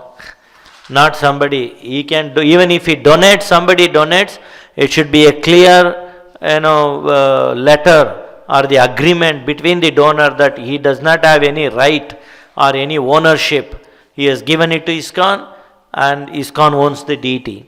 Tomorrow you should not come and claim this. So there should be a legal department, they should deal with this.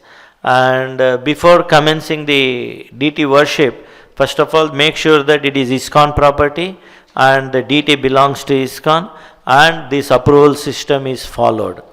Even it is the duty of the GBC, regional secretary and everybody has to be, well aware of this. И Сева-атула Прабху говорит, что касательно этой ситуации нужно быть очень бдительными. То есть он говорит, нужно именно быть бдительными, присматривать за этим. И на самом деле в любом регионе всегда есть представители, есть определенная команда преданных, которые являются представителями министерств по поклонению божествам, есть GBC, есть региональные, национальные и так далее, и так далее. И эти личности, они совместно должны как-то пытаться решать эти моменты.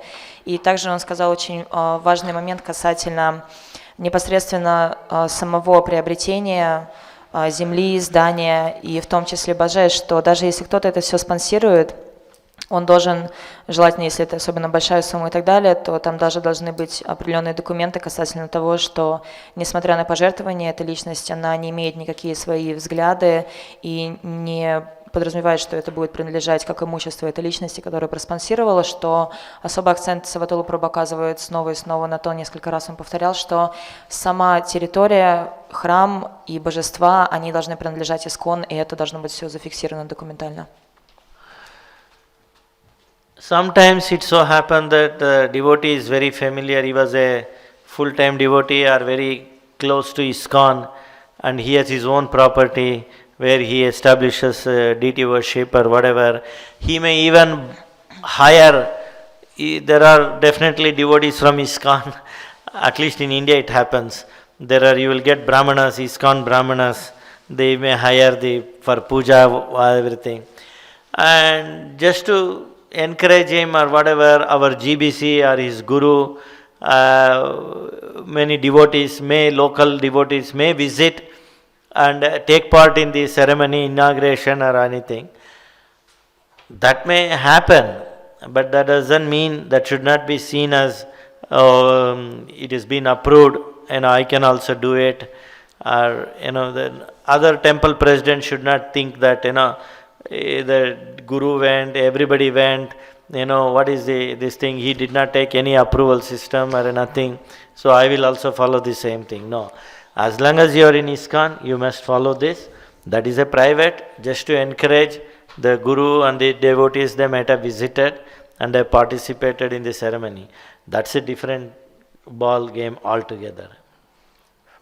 И таким образом Сева-атула Прабху говорит, что на самом деле это является непосредственно обязанностью как нас самих, так и GBC, регионального совета, секретаря национального совета и так далее. Мы все должны следовать этой процедуре, непосредственно получения этого разрешения, установки и так далее, и так далее.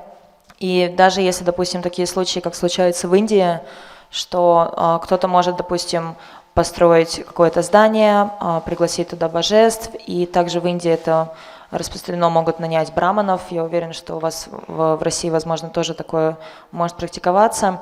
И эти личности, они приходят, они выполняют служение и так далее, за денежку поклоняются этим божествам, и это все под надзором какой-то одной особой личности.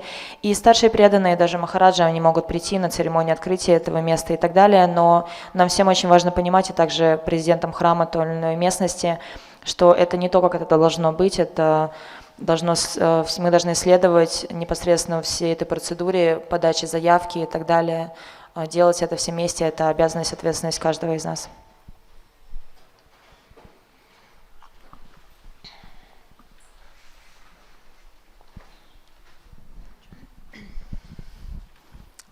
Вот такой вопрос, как быть. Есть такие ятры, где божества были установлены когда-то давно, то есть там 20-25 лет назад, а потом там что-нибудь произошло в этом храме, какие-то перемены были, там какие-то конфликты, разные обстоятельства. И поклонение пришло в очень сильный упадок. То есть стандарт катастрофически там деградировал. И местный, скажем, президент занимает в служении божествам неинициированных преданных, даже которые пранаму не читают. Единственный критерий, они очень искренние, вот такой критерий. То есть что делать в таких случаях? То есть если вот такая ситуация в храме, и они вроде поклоняются, типа не уложить же божеств, да? Как решать?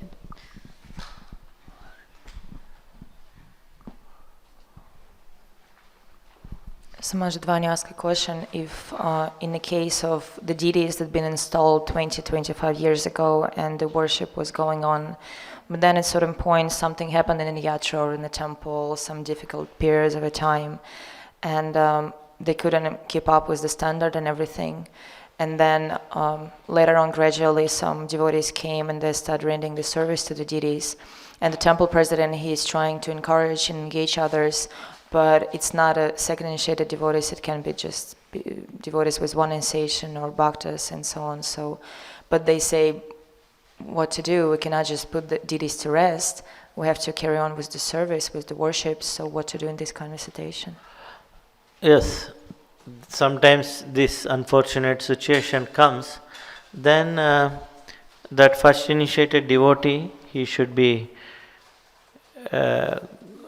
trained like Brahmana, doing achamana and everything, follow dhoti, chadar, like proper devotional attire like pujari, and continue the worship till you make arrangement. The temple president has to make arrangement for Brahmanas to continue, engage them in the service. Till such time, whatever devotees he has got first initiated, they keep doing it. But that is not a general rule, and that should not be extended. I can also do it, there it is going on. That's a different, so I can also do it here. No, every endeavor should be made to get Brahmin initiated for cooking, for touching the deity or for worshipping. И Сева-атула Прабху говорит, что это не является стандартной ситуацией, нужно приложить максимальное количество усилий для того, чтобы в поклонении были заняты только дважды инициированные преданные, будь то готовка или переодевание, касание тел божеств и любые другие виды поклонения. Но, естественно, в такой ситуации до тех пор, пока не появится достаточное количество браманов, над чем должен, собственно, работать президент храма по привлечению и так далее. Эти преданные, которые продолжают поклонение с первой инициацией, их должны правильным образом обучить всем стандартам. Они должны делать вайшнава-чаман, носить вайшнавскую одежду правильную, то бишь дхоти, чадар, и продолжать поклонение, но это не должно быть нормой, это не должно быть стандартом, это просто какая-то временная обстоятельство, ситуация, которую в скором времени должны исправить, а не так, что это становится уже за правило, и мы смотрим то, что вот в том храме так происходит, и у нас так тоже может быть, переглядываемся, нет, стандарт он один. So the temple president meantime should encourage this first initiated devotee to come to the standard, like pujari standards, and speak to their guru, that first initiated guru, tell them that and this is the thing, and they train them and then regularize them, give them Brahmin initiation and then try to... И таким образом, касательно этих преданных, которые поклоняются божествам с первой инициации, президент храма он должен всячески их привлекать, вдохновлять на следование всем различным аспектам и поклонения, как это делают браманы, то есть чтобы он соответствовал и со временем обучался и получил вторую инициацию. В частности, он привел пример, что можно просто обратиться к духовному учителю этого преданного и сказать, что вот сейчас этот преданный проходит обучение, и в скором времени мы хотели бы, чтобы он получил вторую инициацию и мог поклоняться божествам.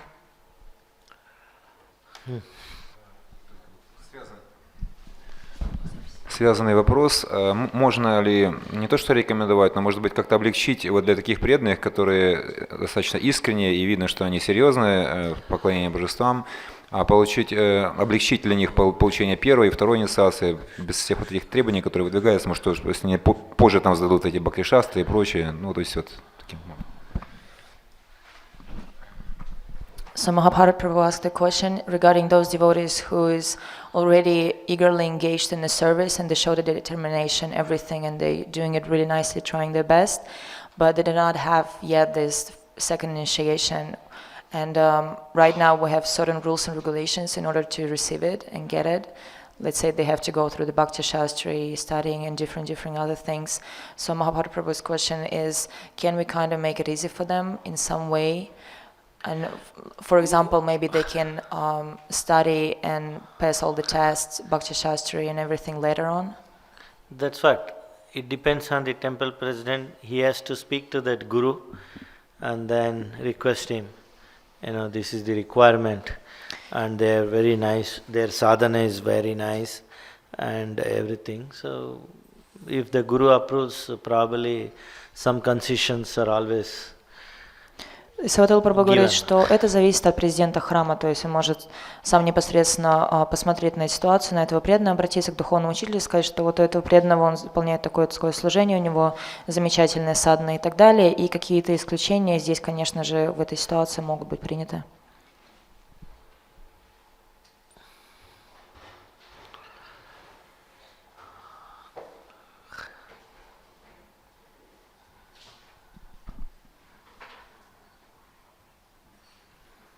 Okay. Oh, yes.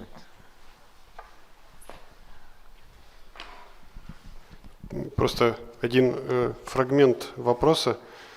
Маджиджвани, по-моему, вы не озвучили. Я хотел зацепиться за это. По поводу вовлечения неинициированных, совсем неинициированных преданных, даже без пранамы в поклонение. То есть, что касается этого, как вообще на это смотрит?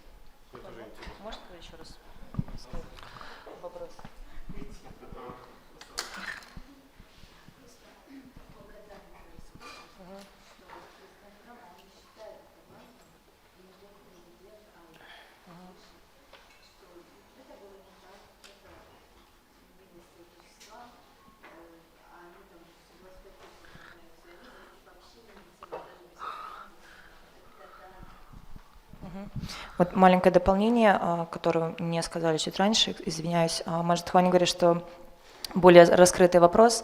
Если такие преданные, которые поклоняются божествам на протяжении многих лет, они не получили еще первой инициации, но они заняты в служении, и не наличие вот этой инициации первой и второй особо не заботит ни президента храма, ни старших и так далее, и тем не менее эти преданные продолжают заняты быть в служении божествам. И таким образом они продолжают также занимать новых и новых преданных бхакт в служении божествам. So Mataji's funny question, she mentioned it in her previous question, but I didn't translate it correctly and fully.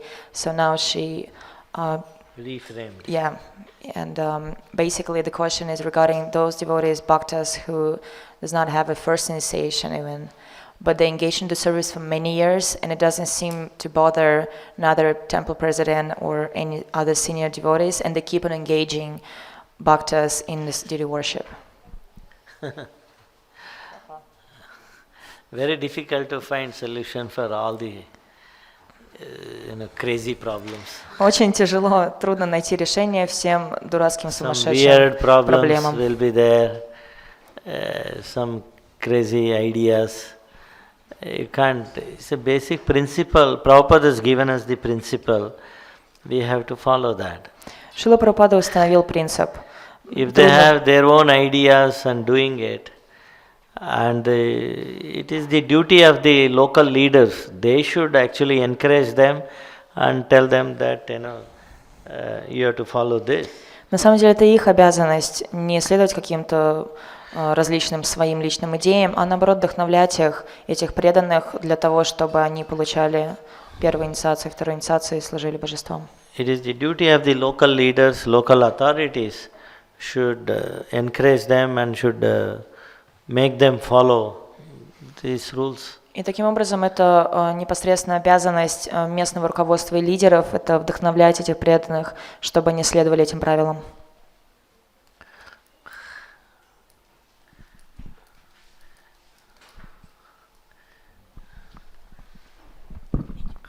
Тоже жизненная ситуация. Вот вы сказали, что президент храма может обращаться к духовному учителю, чтобы порекомендовать преданных на, так сказать, быстрое продвижение для первой или второй инициации. А что делать, если из-за такой, как сказать, несколько бюрократической системы у нас, когда там вот эту рекомендацию инициации нужно там 3 или 4 подписи, и одна из этой подписей, допустим, это представитель местной GBC, и он не подписывает, в результате это все не происходит. То есть президент храма рекомендует духовному учителю, а он не может это сделать, потому что эта рекомендация оказывается не подписанной.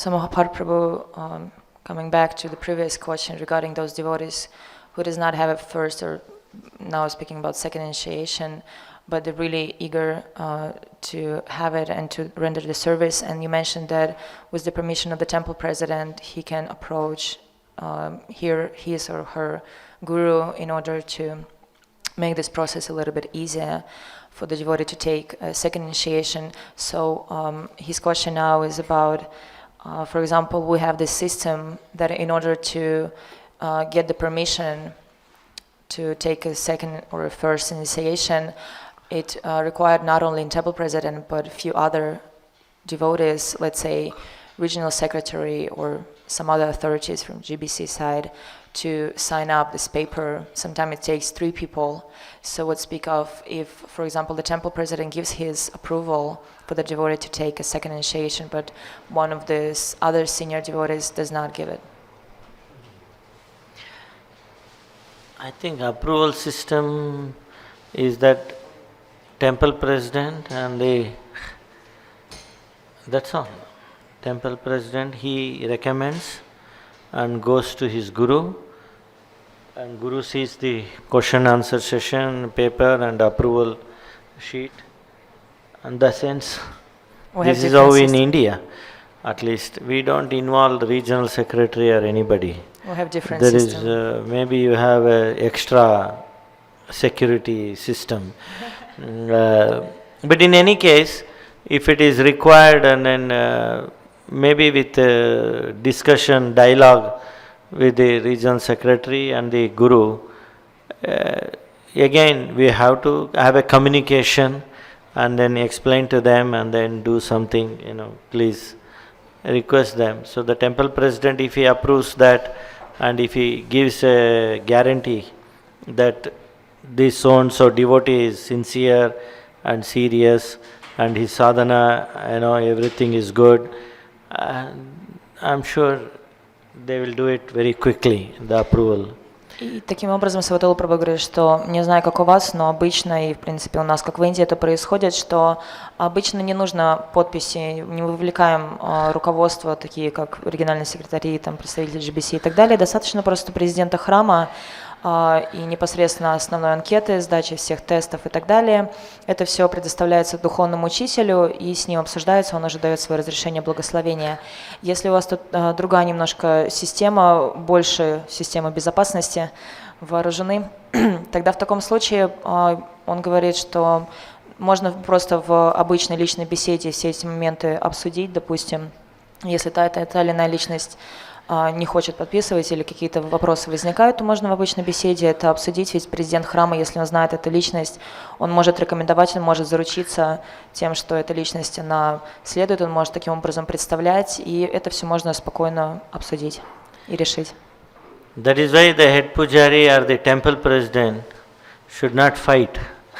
Поэтому старший пуджари, He should президент have a храма, friendly relationship with the regional secretary, the GBC, so the approval will be tuck, okay, finished. Сева-атула Прабху говорит, это еще одна причина, по которой у президента храма и старшего пуджари должны быть очень хорошие отношения с региональным секретарем и представителем GBC, чтобы когда речь касалась и доходит до вопросов подписи и так далее, все это решалось очень быстро.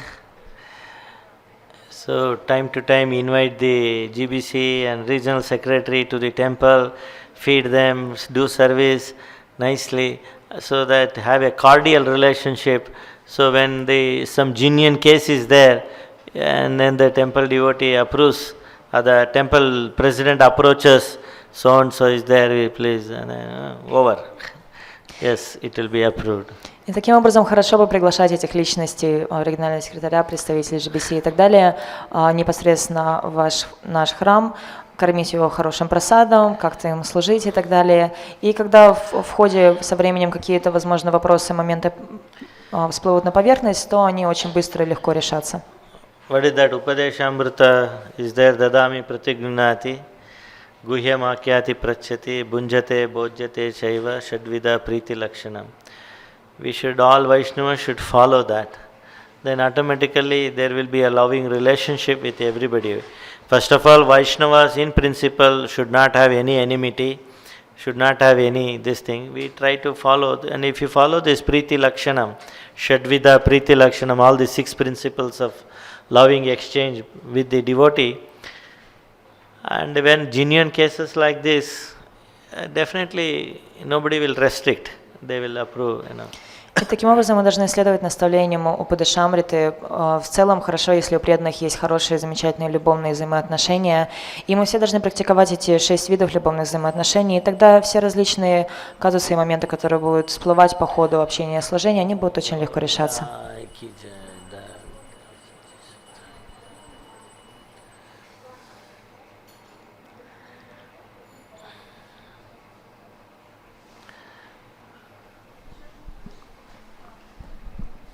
Ну вот, по идее, нам нужно уже потихонечку заканчивать сегодняшнее обсуждение. И я хотел вот спросить у, так сказать, собравшихся старших пуджари тот момент, который я в начале встречи выносил, Yes. что, может быть, мы, как, так сказать, вот санга пуджари, обратились бы к нашему национальному совету, региональным лидерам, что в тех регионах, где вот эти вот стандарты не выдерживаются, что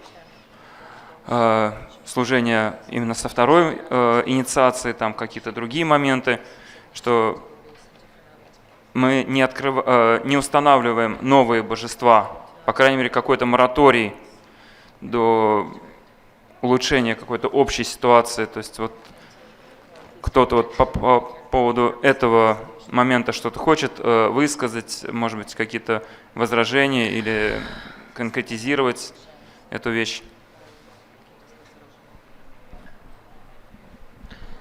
То есть, в принципе, все уже как бы сказано. Может быть, просто составить такое, опять же, коллективное письмо от этой санги пуджари Национальному совету, чтобы он вот всем, кто на территории нашей страны имеет какое-то влияние, то есть все духовные учителя, которые вот могут давать такие разрешения, установления божеств или открытие каких-то новых центров, вот именно чтобы им Национальный совет вот порекомендовал, чтобы они не давали таких разрешений на установление центра, открытие центров или даже каких-то как бы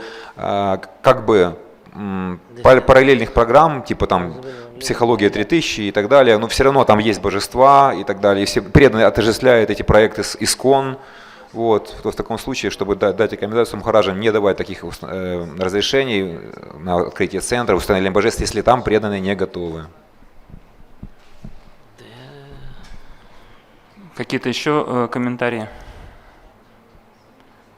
Я постараюсь в течение, может быть, 2-3 дней какой-то текст составить и, соответственно, вам преданные разослать. И если все будут согласны, то, соответственно, вот передать такое обращение Ачутатме Прабху. И мы уже начали потихоньку общаться непосредственно лично с духовными учителями. Вот у нас была очень хорошая встреча с Рахини Сутой Прабху, где мы рассказывали об этих проблемах, и Рахини Сута Прабху очень, в принципе, поддержал. Вот сейчас должен приехать Гопала Кришна Госвами в Москву. Мы хотим попасть к нему на даршан и тоже вот об этих вещах поговорить. Потому что вот тот пример, который Махабхарата Прабху приводил, да, что вот человек у себя там хочет мега здоровые божества устанавливать, да, и люди постоянно прикрываются этим, что «а вот мне Махарадж разрешил», да, но там могут быть нюансы. Махарадж, может быть, сказал, что разрешаю установить Джаганатхи, да, но при этом Махарадж в голову не могло прийти, что человек захочет там в человеческий рост эти Джаганатхи, да. То есть, к сожалению, люди очень умеют ловко интерпретировать слова духовных учителей. Там Махарадж может разрешить заниматься поклонением, да, человек сразу уже там начинает себе там горы шилограммов набирать, там еще что-то, так сказать. Поэтому первый момент — это вот то, что я сказал, не открывать, не устанавливать новые храмовые божества, какой-то вот мораторий на это. Понятно, что уже есть какие-то проекты, которые запущены, да, в том же самом Омске, там фактически уже все согласовано, да, может быть, еще какие-то места есть, где уже процесс идет, но, по крайней мере, не начинать что-то... Вы переводите параллельно? Да? Вот, по крайней мере, не начинать что-то вот новое такое, какие-то грандиозные идеи. И что касается домашних божеств, тоже вот аккуратно встречаться с духовными учителями и объяснять им, что вот ученики иногда очень ловко трактуют какие-то благословения. Вот, по крайней мере, чтобы духовные учителя рекомендовали делать это в сотрудничестве с местными лидерами. И третий момент, то, что Махабхарата Прабху предложил, тоже просить Национальный совет какой-то вот облегчать какую-то вот процедуру получения второй инициации для преданных, которые стабильно заняты в поклонении божествам. Потому что действительно и первую, и вторую. Также не позволять установку домашних божеств, если рядом есть центр, где установлены божества. Потому что... Да. Потому что, в принципе, по идее, люди должны туда приходить и там служить, а не дома. Они поэтому потом оправдываются, что у нас домашние божества, а храмы страдают. Ну да, как вот у нас в Москве есть Матаджи, говорит, ой, я вот своим домашним не успеваю. Сколько у тебя домашних? 7 пар. Понятно, она не успевает даже иногда там джап прочитать. Хорошо, тогда если какая-то общая идея, она поддерживается, я постараюсь какой-то вот текст составить, прислать вам, дорогие преданные, чтобы избежать, опять же таки, какого-то недопонимания, потому что это, наш первый такой опыт какого-то совместного обращения, да, вот, и когда вы поддержите этот текст, я буду стараться вот и сочетатма его обсуждать, и уже, так сказать, вот к духовным учителям тоже подходить и говорить, что вот это вот у нас обсуждалось именно вот на санге, пуджари, и что это вот действительно такая важная проблема. Спасибо.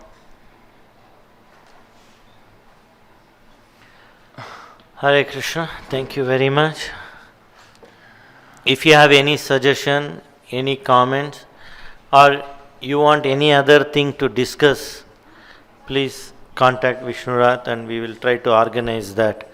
In case you wanted some other subject to be discussed, or you want some other things, you please contact Vishnurat, we will try to cover that also. Дорогие вайшнавы, если у вас есть еще какие-то вопросы, комментарии и так далее, или, если, допустим, вы хотите поднять тему, которая у нас еще не обсуждалась или не заявлена в теме обсуждения, то можете подойти к Вишнурату Прабху и с ним это обсудить.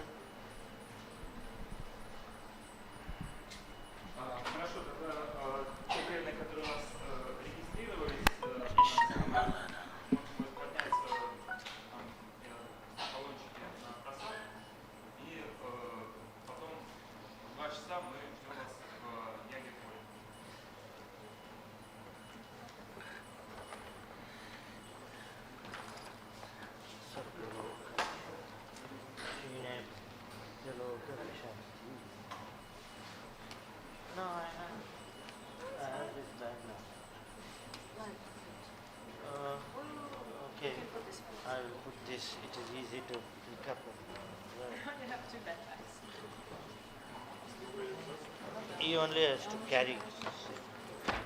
You can carry this.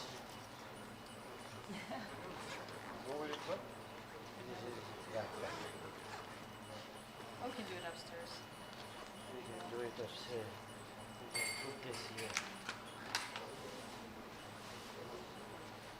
Yes. This is it. So every day you can carry this back. just brought it now.